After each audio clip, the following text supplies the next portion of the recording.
Welcome to English Learning Community. Today's story is full of surprise, humor, and adventure.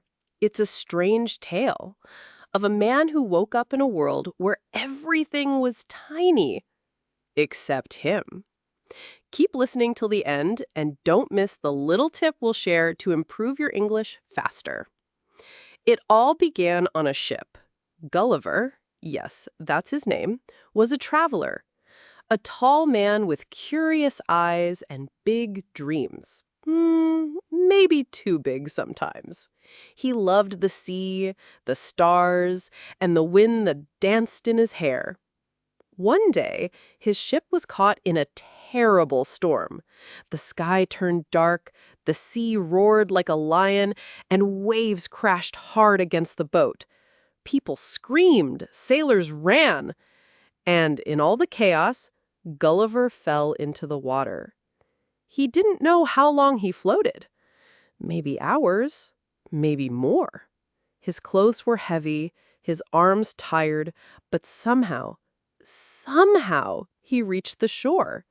His feet touched sand, his eyes closed, and he slept, deeply like a stone. But when he opened his eyes, what was that? He couldn't move. Not his arms, not his legs, even his hair felt tied. Ouch, what is this? He whispered, blinking. Then he looked and saw something strange. No, not something. Someone. A man, but tiny, like really tiny, standing on his chest. With a bow and arrow? What in the world? Gulliver whispered again. Hey, don't move, the tiny man shouted in a high-pitched voice. Gulliver froze. His eyes moved slowly. All around him, little people, hundreds of them, climbing his arms, his legs. Some were tying ropes, some were standing with weapons. You're so small, Gulliver said, trying not to laugh. And you're huge, one of them shouted back. The tiny people were from a place called Lilliput.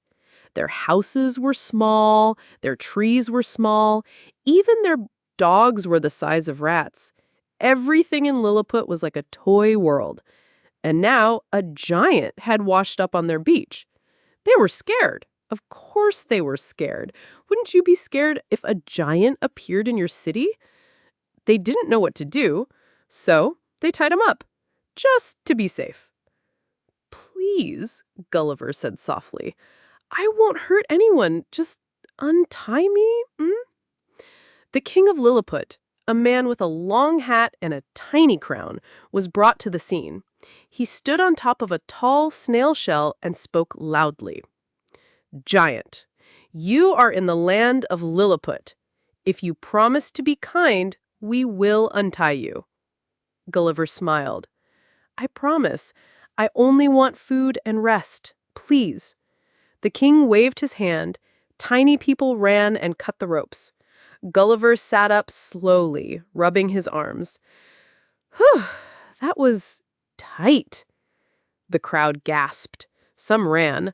Some stayed, staring at his big eyes and long nose. Don't worry, Gulliver said, laughing. I'm not a monster. They gave him a large piece of land to sleep on.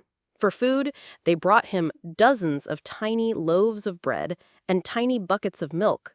He laughed as he ate. I think I'll need, 20 of these to feel full. Soon the people started liking him. Children came to play near his feet.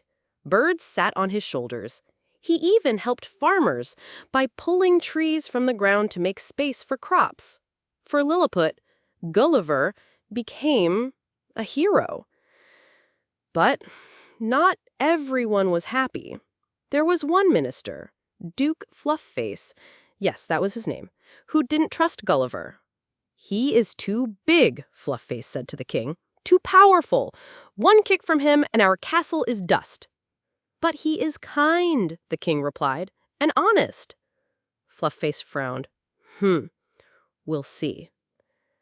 One day, Lilliput had a big problem. Their enemy, the Blefuscu Empire, was planning an attack. Ships had been seen near the sea. Hundreds of them. The king called Gulliver. "Dear giant," he said, "will you help us?" Gulliver nodded. "Of course." The next morning, he walked into the sea. The water reached his chest. The enemy ships looked like toy boats to him. With a long rope, he tied them together, all 20 of them. Then, slowly, he pulled them back to Lilliput, like a fisherman pulling a net. The crowd screamed with joy, "Yay, Gulliver!" The king gave him the title, Hero of Lilliput. Children made songs about him. Girls gave him flower crowns. Even birds bowed when they saw him. But Fluffface?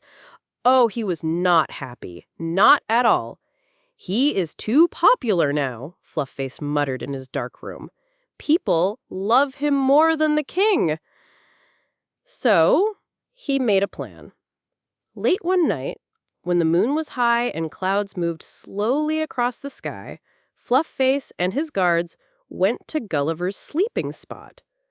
They whispered, "Tomorrow, we will say he tried to destroy the palace.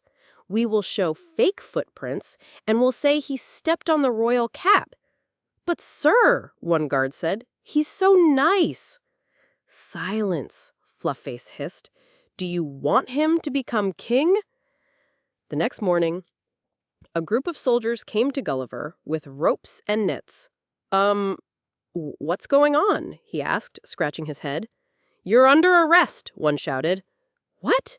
Me? Why?" "You broke the royal cat's tail." "What cat? I was sleeping all night." But no one listened. Even the king looked worried.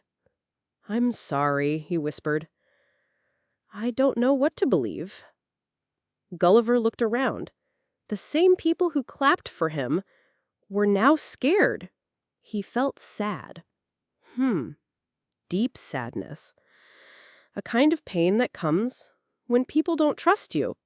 He looked down, his eyes full of tears. Maybe I don't belong here," he whispered. That night, he sat by the sea, alone, watching the waves, thinking. Just then, a small hand touched his toe. It was a little girl, Lily, the baker's daughter. "Gulliver," she said. "Yes, little one."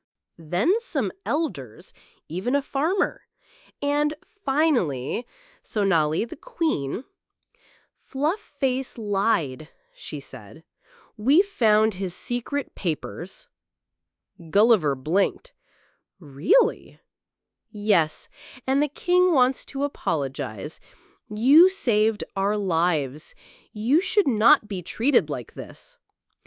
Gulliver stood up slowly. The moonlight touched his face. "I forgive you all," he said. "But I want to go home now. I miss the sea and my people." So, the Lilliputians, thousands of them, helped build a boat. A big one. Well, big for them, at least. They packed food, water, and even a small flag with the symbol of Lilliput. On the day he left, the entire city came to the shore. Drums played, flags waved, children cried.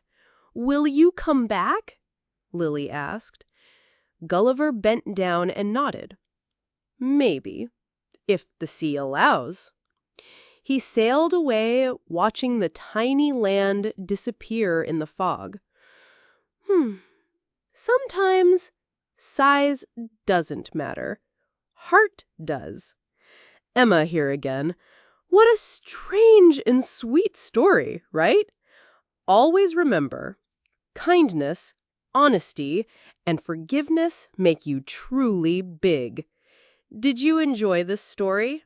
Don't forget to like, share, and subscribe for more simple English stories.